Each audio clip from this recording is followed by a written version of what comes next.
Breaking news from Juba. A major diplomatic shift is underway. The Netherlands has just announced it will shut down its embassy in South Sudan's capital, Juba, sending shockwaves through the region. Why now? And what does it mean for South Sudan's future? In a dramatic move to cut 25 million euros from its foreign affairs budget, the Dutch government is closing 5 embassies, including Juba, and 2 consulates across the globe. But this isn't just about cost-cutting. In a letter to Parliament, Dutch Foreign Minister Caspar Veldkamp cited rising global instability, shifting power dynamics, and high security risks, especially in cities like Juba and Tripoli. This is no ordinary budget cut. It comes just weeks after Germany and Norway temporarily closed their embassies in South Sudan, raising a chilling question: is the world slowly turning its back on South Sudan?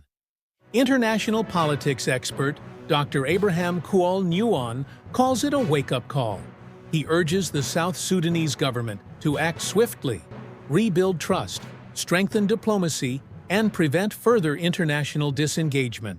I would like to reiterate that, in fact, if this news that is coming about the closure of the embassy of Netherlands in South Sudan is really true, this is something that the government should take as a concern, because I am not sure about the rationale or the reason for the closure of the embassy, but this is an indication of diplomatic turmoils which could send a very different signal to the other embassies and missions within the Republic of South Sudan. And this is an alarm raising which should show other partners or other missions or embassies as well as consulate within the Republic of South Sudan that something is not working well. And because something is not working well, the other governments and embassies will follow suit soon. Therefore, I would like to recommend to the government of South Sudan to look into the case of Netherlands embassy closing. If it is something associated with the government of South Sudan, then they should take a lead of trying to mend that spoiled relationship. If it is something within the Netherlands government, then the government of South Sudan should appreciate the diplomatic relations with the Netherlands and look forward for future working together by even saying Netherlands will continue to cooperate between the government of Netherlands and the government of the Republic of South Sudan.